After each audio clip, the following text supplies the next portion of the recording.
filled with excitement, fun, and is beyond limits. But the question is, are you ready to jump? If it is a yes, then you have jumped into the world of ultimate entertainment. Welcome to YOLO 247, a place of fun, indulgence, and endless surprises. जय हिंद दोस्तों, मैं हूं major गौरवारी और आप देख रहे हैं आज की ताज़ा तरीन खबरें। और भारत से सवाल जवाब करने चाहिए। पहली बात तो इनको सीरियसली कौन लेता है खालिस्तानियों को सिर्फ एक चीज़ कहना चाहता हूं कि अपना ऐप वैप चेक करो। ऊबर का ऐप है, हो सकता है तुम्हारी बुकिंग आई हो। गाड़ियों की बुकिंग लो, बड़े बड़े ट्रक चलाओ। और दोस्तों एक और स्टोरी अभी सामने आई है, ये थोड़ी सी फनी स्टोरी है कि सिक्स फॉर जस्टिस है जिसका ये गुरपतवंत सिंह पन्नू जिसका मेंबर है, तो इन्होंने बोला है कि साहब जितनी भी G7 की कंट्रीज हैं, यानी कि जो वाइट कंट्रीज हैं, G7 में अमेरिका भी शामिल, G7 में यूके भी शामिल, कनाडा भी शामिल, ये जो वाइट वेस्ट वेल्दी कंट्रीज हैं G7, इनमें हम सब जाएंगे और प्रोटेस्ट करेंगे। और किस चीज़ का प्रोटेस्ट करेंगे कि भाई भारत की जो स्पाई एजेंसीज हैं उनका जो इंटेलिजेंस नेटवर्क है उसको डिसमेंटल करिए और भारत से सवाल जवाब करने चाहिए। पहली बात तो इनको सीरियसली कौन लेता है खालिस्तानियों को? मुझे तो फनी लगा इसलिए मैंने आपके साथ शेयर करा, मुझे तो मजाक वाली न्यूज़ लगी इसलिए मैंने आपके साथ शेयर करी। मैं खालिस्तानियों को सिर्फ एक चीज़ कहना चाहता हूँ कि अपना ऐप वैप चेक करो। ऊबर का ऐप है, हो सकता है तुम्हारी बुकिंग आई हो। तुम क्यों अपना काम तमाम कर रहे हो इन सब चीज़ों में? प्रोटेस्ट करेंगे वहाँ पे, तुम्हारी दिहाड़ी चली जाएगी। तुम लोगों का काम है, तुम ऐप पे बुकिंग लो। पता नहीं ऊबर में OTP आती है कि नहीं आती, मुझे तो नहीं पता, लेकिन वहाँ पे ऐप वैप पे अपना करो यार, बुकिंग करो। अच्छा काम तुम्हारा चल रहा है, तुम्हारे एजुकेशन स्टैंडर्ड के हिसाब से तुम्हारे लिए अप्रोप्रिएट काम है। गाड़ियों की बुकिंग लो, बड़े बड़े ट्रक चलाओ, कनाडा से एक जगह से दूसरी जगह चलाओ, ये सब काम करो। कहाँ चक्करों में पड़े हो इन चक्करों में यार खालिस्तानियों? सोचना ज़रा इस मामले में, और सोचते सोचते ज़रा अपना ऐप ज़रूर चेक कर लेना, हो सकता है बुकिंग आई हो और तुम बुकिंग मिस कर रहे हो खालिस्तानियों, ठीक है।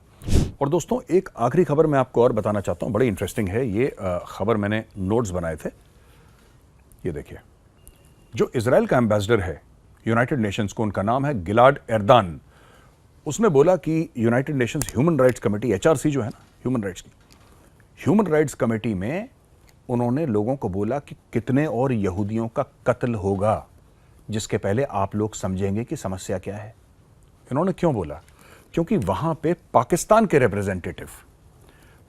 रिप्रेजेंटेटिव, उनका नाम है जमान मेहंदी, वो एम्बेसडर हैं पाकिस्तान के यूनाइटेड नेशंस को। जमान मेहंदी साहब ये कहते हैं कि ये जो है ना इजराइल का मामला पूरा गलत है।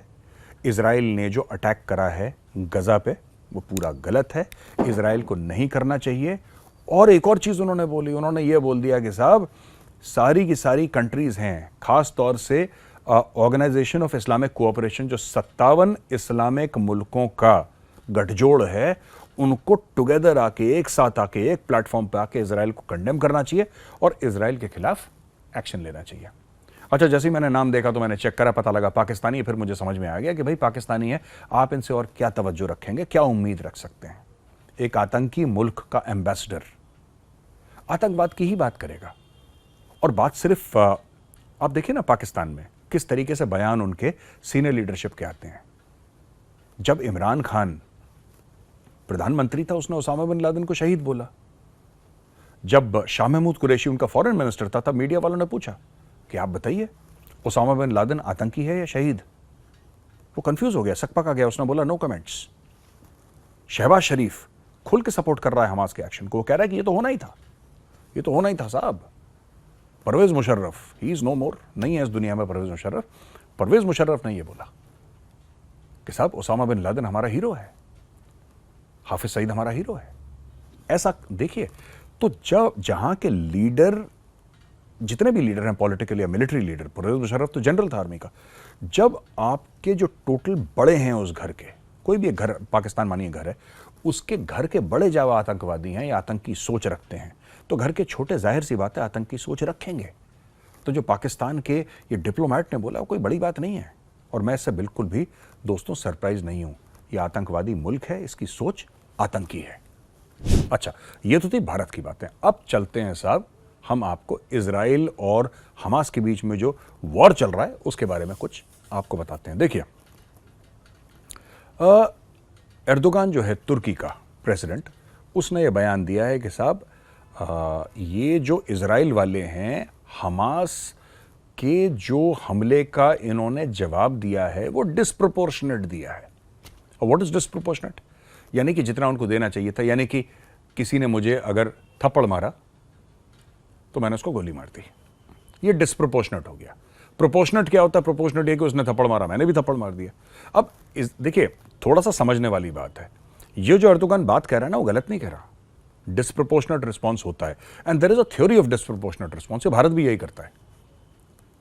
1965 में जब अखनूर के ऊपर पाकिस्तान ने जब टैंक अपने चढ़ा दिए थे, जब रन ऑफ कच्छ में आ गए थे, भारत ने क्या करा? भारत ने वहां पे तो लड़ाई करी, भारत चुपचाप लाहौर पे चढ़ दौड़ा, पाकिस्तान सकपका गया। This is the theory of disproportionate response, जिसके बारे में अर्दोगान बात कर रहा। अब मैं आपको बताता हूं, पाकिस्तान 1999 का कारगिल का युद्ध दोस्तों हार गया, ठीक है, ये सबको पता है, भाग गया, हार गया। लेकिन पाकिस्तान अभी भी कायम है, एक मुल्क है जिसका नाम पाकिस्तान है, जैसा भी है, टूटा फूटा, गरीब, भिखारी, लेकिन मुल्क तो है ना पाकिस्तान। अच्छा, 1962 की जंग हम लोग चाइना से हार गए थे, लेकिन भारत है अभी भी।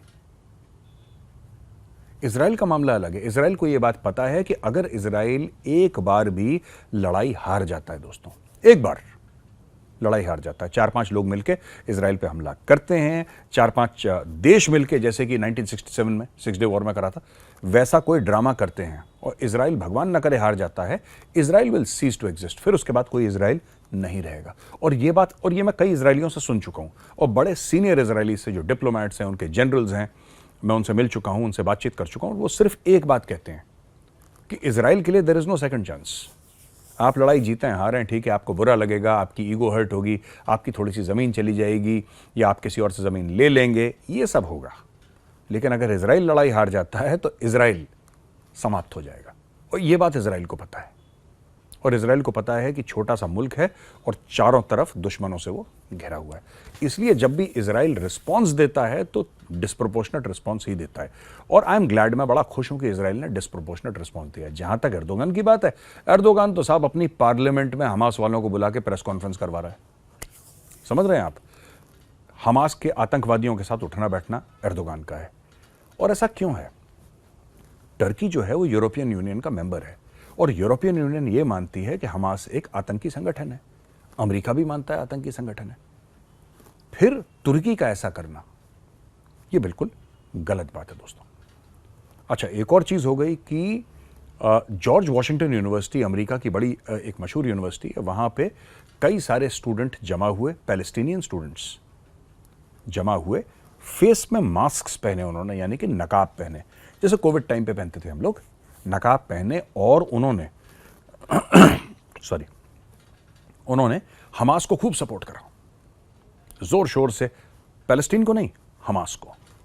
उन्होंने बोला कि हमारे सिपाही गए और अंदर इजराइल के अंदर बहुत मारा, ये करा, वो करा, और उन लोगों ने खूब सपोर्ट करा इस चीज को।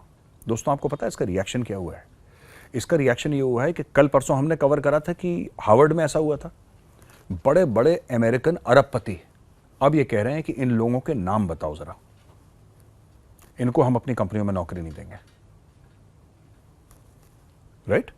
तो यहां तक वहां पे बात आ गई है। नदन कमांड की यह खासियत है कि नदन कमांड में इंटरनेशनल बॉर्डर भी है, नदन कमांड में लाइन ऑफ कंट्रोल भी है, नदन कमांड में लाइन ऑफ एक्चुअल कंट्रोल भी है, और नदन कमांड में एजीपीएल, एक्चुअल ग्राउंड पोजीशन लाइन, जो सियाचिन ग्लेशियर वाला बॉर्डर है, वो भी नदन कमांड में है। अच्छा, नदन कमांड ने एक वीडियो ट्वीट करा है दोस्तों।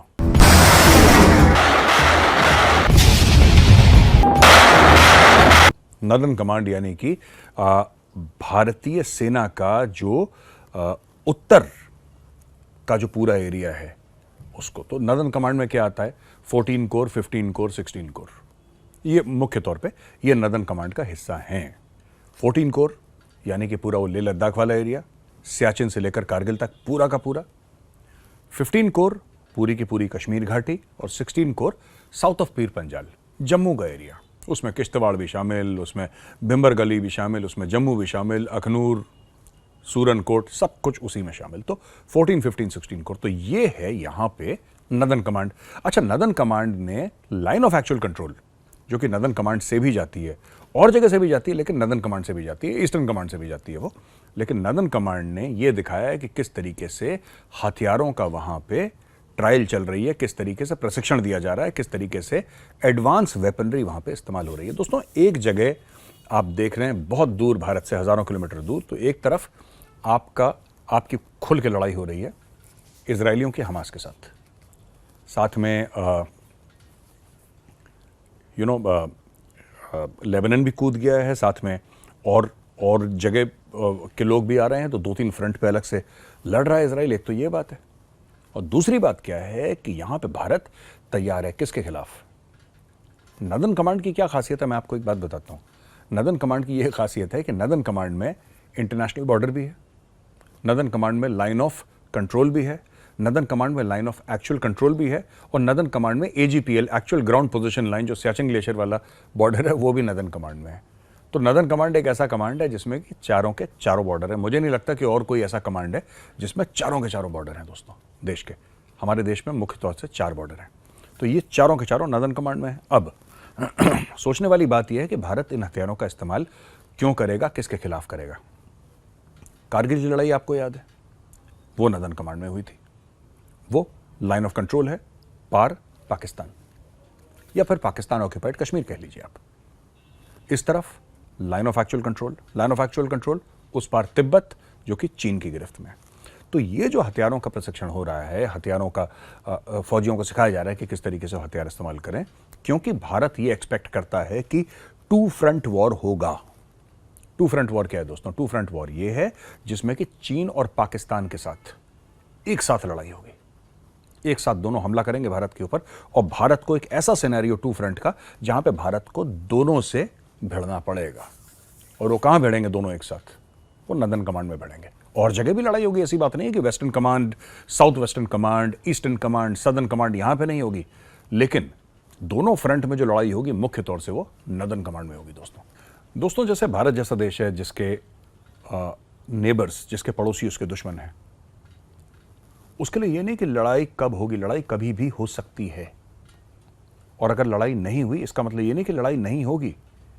फौज जो है, इंडियन आर्मी, नेवी, एयरफोर्स, ये मान के चलते हैं कि किसी भी वक्त लड़ाई, इनकी पूरी ट्रेनिंग, इनका माइंडसेट, इनके हथियार, इनकी स्ट्रेटजी एक चीज पे निर्भर करती है। मैं आर्म्ड फोर्सेस ऑफ इंडिया की बात कर रहा हूं, आर्मी, नेवी, एयरफोर्स, कि कभी भी लड़ाई हो सकती है। They have to be ready 24/7। रात के 3 बजे अगर ये फोन आए कि साहब लड़ाई बॉर्डर पे छिड़ गई है, तो ये नहीं कह सकते कि साहब वो फलाना छुट्टी पे गया है। तो इसलिए 24 घंटे ट्रेनिंग चलती है आर्मी में, 24 घंटे तैयारी चलती है। At a time Indian army, navy और एयरफोर्स रेडी रहते हैं जंग में जाने के लिए। और ये वीडियो है ना नदन कमांड का, दोस्तों, ये वीडियो यही दर्शाता है। तो दोस्तों, ये वीडियो कैसा लगा? अगर वीडियो आपको पसंद आए तो इस वीडियो को लाइक जरूर करिएगा। मैं मंडे को हाजिर होऊंगा आपके सामने।